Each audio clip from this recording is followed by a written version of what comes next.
Good evening. तो finally Russia देखो Ukraine पे अटैक कर ही दिया और जो सबको डर था वो एक्चुअली में स्टार्ट हो गया। मेरा प्रिडिक्शन सुन लीजिए। हम हमेशा कुछ न कुछ प्रिडिक्शन करते हैं, अपने सोच और समझ के हिसाब से बात करते हैं। तो प्रिडिक्शन ये है कि आगे आगे आप देखेंगे बेलारूस एंड रोमानिया इन दोनों का भी नंबर आने वाला है। अभी क्या करेगा रशिया, करेगा ये, इसके ऊपर एक डिटेल लेक्चर आप बोलेंगे तो मैं लेकर के आऊंगा। अगर आप लोगों को चाहिए तो कमेंट में मुझे बताना, ठीक है। करंट अफेयर्स, करंट इशू को इसका डिस्कस करेंगे। वैसे हमारे आकाश जायसवाल सर, जो जैस सर हैं, हमारे करंट अफेयर्स के लेक्चर जो लेते हैं हमारे इंस्टीट्यूट में, उन्होंने इसके ऊपर एक वीडियो ऑलरेडी बना के रखा है। तो आप लोग जाकर के चैनल पे उसको विजिट कर सकते हैं, देख सकते हैं। और कोई भी डाउट अगर हो, कोई सजेशन हो, तो उसमें आप लोग कमेंट से मुझे पूछ सकते हैं और कमेंट कर सकते हैं। ओके, तो होगा ये कि आगे आगे देखना बेलारूस एंड रोमानिया इनको ऊपर भी अटैक किया जाएगा। अभी रशिया जो है यूक्रेन पे अटैक कर दिया है, ऑब्वियसली सब लोग जान रहे हैं। यूक्रेन का जितना भी आर्मी लोग का नेवल बेस है, एयर आर्मी बेस है, एयरफोर्स बेस है, वो सबको डिस्ट्रॉय कर देगा। और ऐसा हालत पे, कंडीशन पे आ जाएगा कि उनके पास कोई ऑप्शन नहीं बचेगा सिवाय इसके कि वो लोग रशिया से जाकर के मिल जाए। जैसे क्रीमिया परेशान होकर के रशिया के साथ जाकर के मिल गया और रशिया उसके ऊपर काबिज हो गया, वैसे ही यूक्रेन को भी वो अपने कंट्रोल में कर लेगा। अभी बोल रहे हैं कि हम यूक्रेन पे कैप्चर करने के लिए नहीं आए हैं, सिर्फ तुम लोग अपना हथियार डाल दो और हम चले जाएंगे। लेकिन ऐसा बिल्कुल भी नहीं होगा। वो लोग जैसे डिस्ट्रॉय करेगा और फिर फाइनली उसको अपने में मर्ज करेगा। तो दो कंट्रियों का नंबर और लगा हुआ है, उसका नाम है रोमानिया, बेलारूस। कुछ और कंट्री है जिसका नाम है बोस्निया एंड चेचेनिया, और उसके बाद उज्बेकिस्तान, कजाकिस्तान, अजरबैजान, है ना। ये सारी कंट्रीज जो जो यूएसएसआर में था, ये सारी कंट्री के ऊपर वो धीरे धीरे अपना कब्जा जमाता चला जाएगा। ओके, तो इसको हम लोग देखेंगे। इसके ऊपर अगर आपको चाहिए तो आप लोग कमेंट में मुझे बताना, इसको लेक्चर हम लेकर के आएंगे। तो आज हम लोग करने वाले हैं जनवरी मंथ का टॉप 15 करंट अफेयर्स। दिसंबर 2021 का करंट अफेयर्स मैंने करवा रखा है, ठीक है। Top 15 current affairs every month का मैं करवाता हूं, ठीक है। तो जनवरी मंथ का ये करंट अफेयर्स, ये भी आप लोग को टॉप 15 करंट अफेयर्स आज मैं करवा दे रहा हूं, ओके। और इसमें से जो भी एक्स्ट्रा क्वेश्चन बनेगा वो सारा आपको दिखा दूंगा मैं। और हमारे इंस्टीट्यूट में आप देखेंगे कि ऑफलाइन क्लासेस होता है, रेलवे, एसएससी, डब्ल्यूबीएसएस, एनडीए, एनसीडीएस का। तो ये क्लासेस आप लोग आकर के एडमिशन ले सकते हैं, ज्वाइन कर सकते हैं। डेली यूट्यूब शॉर्ट्स सुबह के 11 बजे आता है मेरा लेक्चर, मंडे, वेडनेसडे, सैटरडे रात के 9 बजे आता है, और बीच बीच में कभी कभी फिर से आ जाते हैं। मंडे, वेडनेसडे, सैटरडे आजादी का अमृत महोत्सव मॉडर्न हिस्ट्री के ऊपर लेक्चर चल रहा है। ये एक सीरीज है जिसमें 75 वेमेन फ्रीडम फाइटर लोग के बारे में, उनके बारे में टॉप 75 जो है उनमें से कुछ कुछ जो important freedom fighter, women freedom fighter, उनके ऊपर मेरा लेक्चर है। और भी आने वाले टाइम पे बहुत सारा लेक्चर आएगा। तो पीडीएफ के लिए आप लोग क्या कर सकते हैं, आप लोग पीडीएफ के लिए ज्वाइन कर सकते हैं हमारे चैनल को, टेलीग्राम चैनल जिसका नाम है मॉडर्न तक्षशिला, और वेबसाइट को ज्वाइन कर सकते हैं जिसपे डब्ल्यूबीसीएस, यूपीएससी के लिए कंटेंट डालते हैं, मॉक टेस्ट, छोटे छोटे मॉक टेस्ट डालते हैं। तो इस पे आप लोग ज्वाइन कर सकते हैं। तो करंट अफेयर्स का आज का लेक्चर हम लोग स्टार्ट करते हैं। ओके, चलो आगे बढ़ते हैं। इंपॉर्टेंट करंट अफेयर्स जनवरी 2022, फरवरी चल रहा है, फरवरी का टॉप 15 करंट अफेयर्स आएगा मार्च में। ऐसे हर मंथ का करंट अफेयर्स आ जाता है। Hard copy and soft copy के लिए आप मुझसे कनेक्ट कर सकते हैं, आप मुझसे जोड़ सकते हैं। आप लोग को करंट अफेयर्स अगर चाहिए, hard copy and soft copy every month का हमारे स्टूडेंट को मिल जाता है। तो आप लोग भी चाहे तो आप लोग ले सकते हैं, ओके। तो farmer RBI governor Urjit Patel, definitely ये क्वेश्चन आने वाला। अच्छा, एक क्वेश्चन आप याद रख लेना। एक क्वेश्चन ये है कि बप्पी लहरी साहब का जो डेथ हुआ है, स्लीपिंग एपनिया, इस क्वेश्चन को पक्का, इस क्वेश्चन को डेफिनेटली क्वेश्चन पूछा जा रहा है। और ये क्वेश्चन को आप याद रखेंगे कि बप्पी लहरी कौन से डिजीज से डेथ हुआ था। तो ऐसे ही ये वाला क्वेश्चन, पहला क्वेश्चन है कि उर्जित पटेल साहब को AIIB इसका देखेंगे बनाया गया है president appoint, vice president appoint किया गया है रिसेंटली, है ना, जनवरी मंथ में, जनवरी 2021 मंथ में। बप्पी लहरी साहब पहले आप देखेंगे आरबीआई के गवर्नर, सॉरी, उर्जित पटेल साहब आरबीआई के पहले गवर्नर थे। नोटबंदी इन्हीं के टाइम पे हुआ था, 2016, 8, है ना, अगस्त 2016 रात्रि 8 बजे मोदी जी आए और 12 बजे से नोटबंदी हो गया, ठीक है। अब AIB का फुल फॉर्म क्या है, एशियन इंफ्रास्ट्रक्चर इन्वेस्टमेंट बैंक। इसका हेडक्वार्टर कहाँ पे है, हेडक्वार्टर है बीजिंग, चाइना में। और इसके अभी 105 मेंबर्स हैं और इसका फाउंडेशन हुआ था 16 जनवरी 2016 को, 16 जनवरी 2016। चलिए नेक्स्ट क्वेश्चन हम लोग देखेंगे, वीर बाल दिवस, पक्का ये भी क्वेश्चन डेफिनेटली आने वाला है। मोदी जी देखो यहाँ पे गुरुद्वारा पे उस दिन जाकर के मुलाकात किए थे।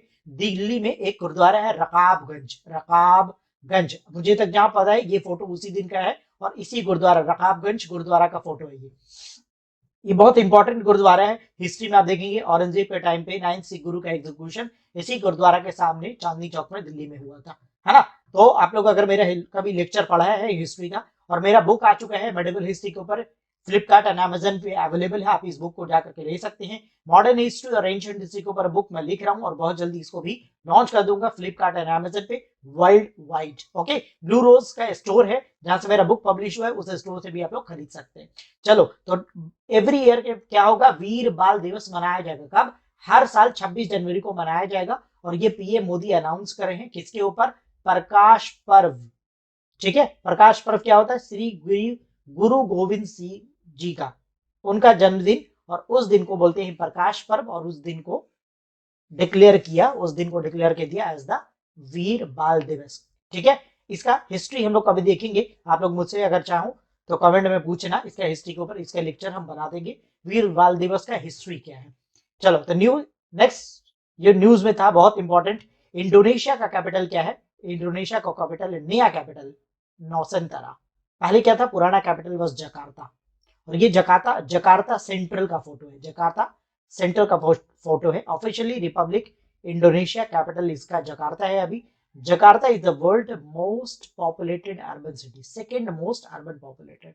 और प्रेसिडेंट कौन है इंडोनेशिया का? Joko Widodo. मेजोरिटी पॉपुलेशन क्या है यहाँ पे?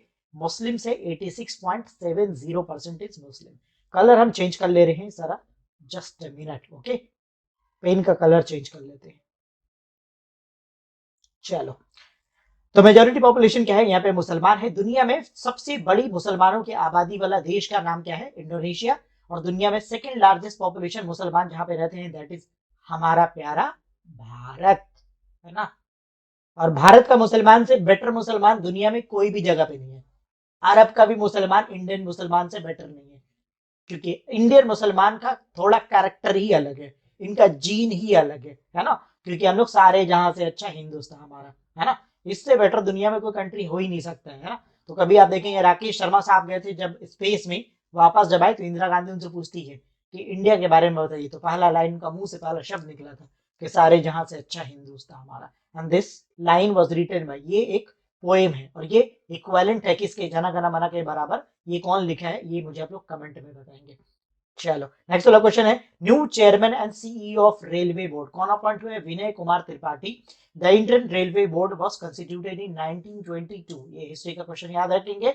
With chief commissioner post in board. पहले क्या था पोस्ट? बोर्ड में जो पोस्ट था उसका नाम था चीफ कमिश्नर। 1951 से क्या हो गया? चेयरमैन वाला पोस्ट हो गया। मतलब चीफ कमिश्नर पोस्ट का अब चेंज करके नाम क्या कर दिया? चेयरमैन। ठीक है, और फर्स्ट चीफ कमिश्नर जो अपॉइंट हुए थे 1951 में, उनका नाम क्या था? सर क्लेमेंट हेडली, है ना। चलो, नेक्स्ट वाला क्वेश्चन देखेंगे हम लोग। चलिए, इंडिया, ये क्वेश्चन पक्का आने वाला है, डेफिनेटली आने वाला है इस साल। India first open rock museum कहां पे हुआ है? हैदराबाद में। और हैदराबाद में 35 डिफरेंट रॉक्स का ये म्यूजियम है, जो अलग अलग इंडिया के पार्ट से उठाया गया है। और ये म्यूजियम कहां पे? हैदराबाद में। और इसको इनॉग्रेट करते हैं Jitendra Singh, doctor Jitendra Singh, 6 January 2022, minister of state, union minister, है ना। इसको इनॉग्रेट करते हैं। चलिए, नेक्स्ट वाला क्वेश्चन देखेंगे। India rank in the Henley passport index. ये एक ऑर्गेनाइजेशन है जो दुनिया में टॉप कंट्रीज का पासपोर्ट का वैल्यू के हिसाब से उनका रैंकिंग डिक्लेयर करता है। मतलब जिस कंट्री को सबसे ज्यादा कंट्री में विदाउट वीजा परमिशन है जाने का, जिस कंट्री के लोगों को, उस कंट्री का सबसे टॉप में नाम रहेगा, है ना। तो इंडिया का प्रेजेंट रैंक है 83, है ना, 83। और दुनिया में सबसे ज्यादा रैंक 1 पे, मतलब सबसे ज्यादा कंट्री में कौन सी कंट्री का सिटीजन लोग विदाउट वीजा घूम सकता है ना। तो earlier it was known as, थोड़ा इसके बारे में हिस्ट्री में लोग जान लेंगे, अभी देखेंगे हम लोग। तो earlier it was known as Henley, है ना, पार्टनर्स वीजा रिस्ट्रिक्शन इंडेक्स। बाद में इसका नाम क्या कर दिया गया? ये 2006 में बना था और इसमें 2018 में इसका नाम चेंज कर क्या कर दिया गया? Henley passport index. The most top most position Japan and Singapore. मतलब रैंक 1 पे 2 कंट्री है, सिंगापुर कई सालों से एक्चुअली, और दूसरा है जापान। मतलब जापान एंड सिंगापुर के लोगों को दुनिया में मेजॉरिटी कंट्री में इनको विदाउट वीजा जाने का अनुमति है। सिर्फ टिकट खरीद ली, पासपोर्ट लीजिए और अब चले जाइए। तो इंडिया का पोजीशन इसमें है 83 और टॉप पे है सिंगापुर। सिंगापुर तो टॉप पे बहुत सालों से है, इस साल के लिए आप लोग इंपॉर्टेंट है, दैट इज जापान, है ना, ये बहुत इंपॉर्टेंट है। चलिए, कि टॉप मोस्ट पे हेनली पासपोर्ट इंडेक्स में कौन सा कंट्री है। नेक्स्ट वाला देखेंगे आप लोग, न्यू चेयरमैन ऑफ इसरो, है ना, ये बहुत इंपॉर्टेंट है। पुराने चेयरमैन का नाम था किरण कुमार, किरण कुमार, एएस किरण कुमार, और अभी जो बने हैं ये है S Somnath. Shri S Somnath assumed the charge of secretary department of space and chairman of space commission on 14 जनवरी 2022 को इनका अपॉइंटमेंट हुआ। दोनों में सिमिलैरिटी है, एएस किरण कुमार और सोमनाथ, ये दोनों का दोनों मलयाली है, मतलब केरल से बिलोंग करने वाले मलयाली पीपल है ना। चलिए, तो नेक्स्ट वाला हम देखेंगे, और इसरो दुनिया में बेहतरीन काम कर रहा है, बेटर देन नासा, आगे चला जाएगा नासा से कई सालों में। हम लोग स्पेस में बहुत अच्छा काम कर रहे हैं, बहुत ही अच्छा, और मेरे हिसाब से तो अभी जितना फंड है उसको फंड को इसरो के लिए डबल कर देना चाहिए। Okay, which state host the Khelo India youth games, definitely ये क्वेश्चन आने वाला है, इस क्वेश्चन को आप रट लेंगे। हरियाणा में हुआ था 2022 से इसके लिए, ठीक है। Haryana government on July 12 2021 announced the Khelo India Youth Games 2021 will be organized in February 2022 due to the possibility of third COVID wave, ठीक है। It will held from 5th to 14th February।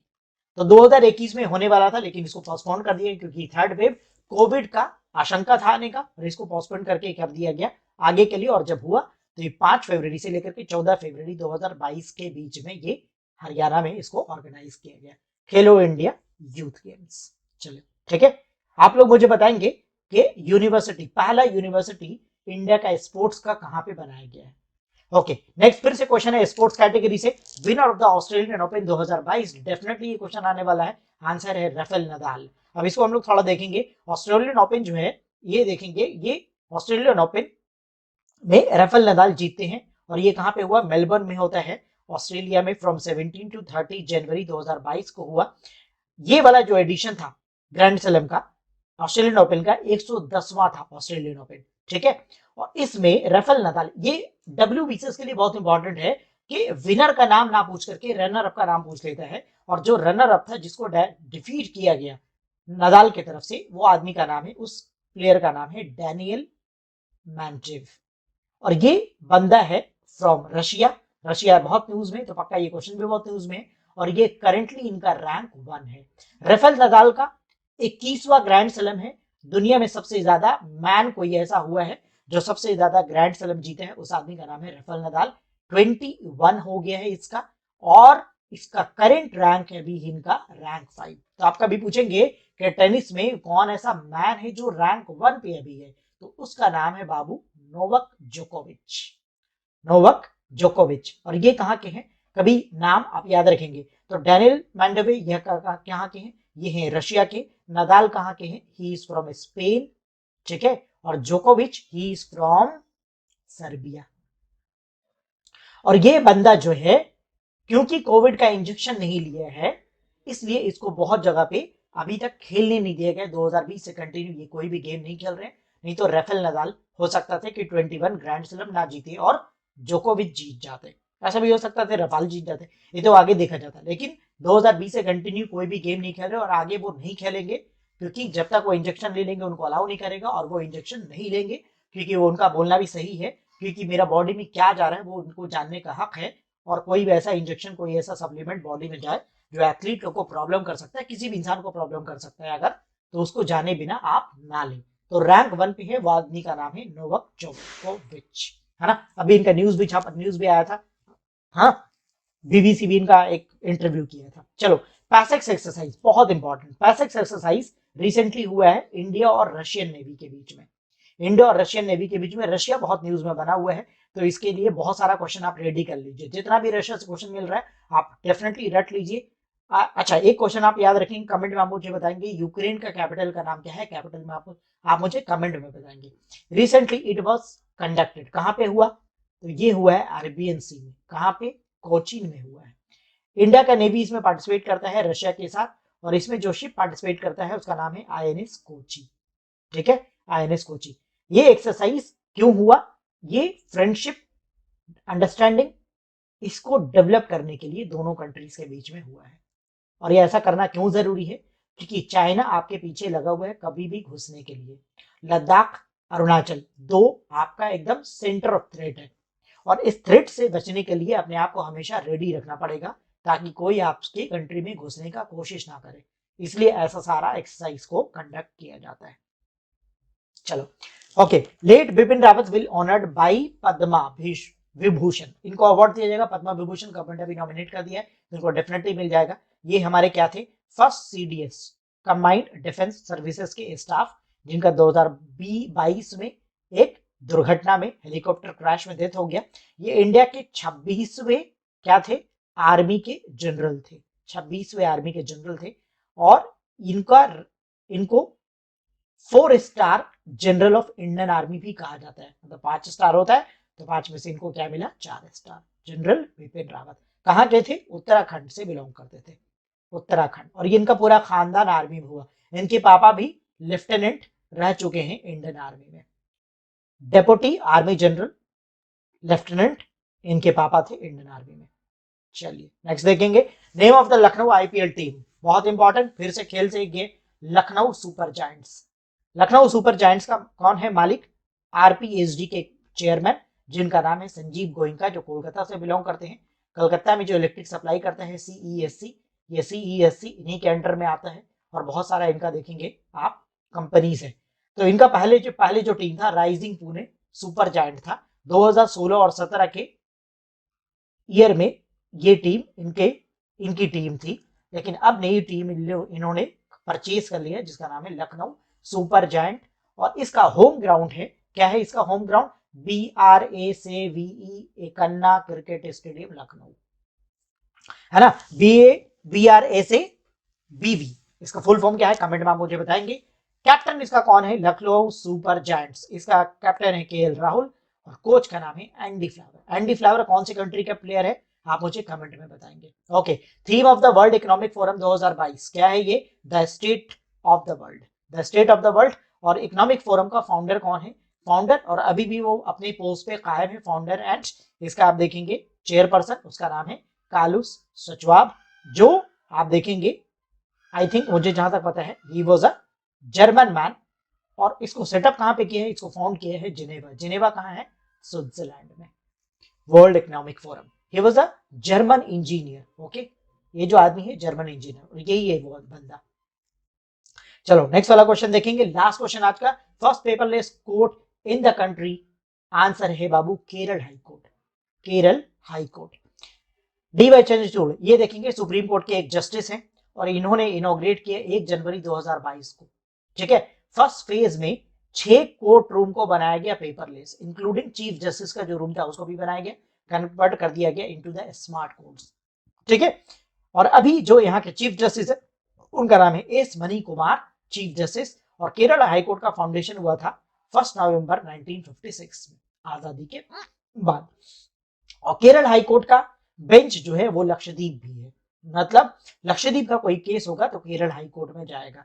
मतलब कभी बोलेंगे कि केरल हाईकोर्ट का jurisdiction क्या है, तो एक तो है स्टेट केरल और दूसरा है लक्षद्वीप। लक्षद्वीप और केरल दोनों केरल हाईकोर्ट के अंदर आता है। ये है बिल्डिंग केरल हाईकोर्ट का, बहुत ही सुंदर। तो आज का क्लास आप लोगों को समझ में आया होगा। आई होप आप लोग का कोई भी सजेशन होगा तो आप लोग मुझे कमेंट में बताइए। तब तक आप लोग खुश रहिए, हंसते रहिए, मुस्कुराते रहिए। Bye bye, thank you, take care, good night.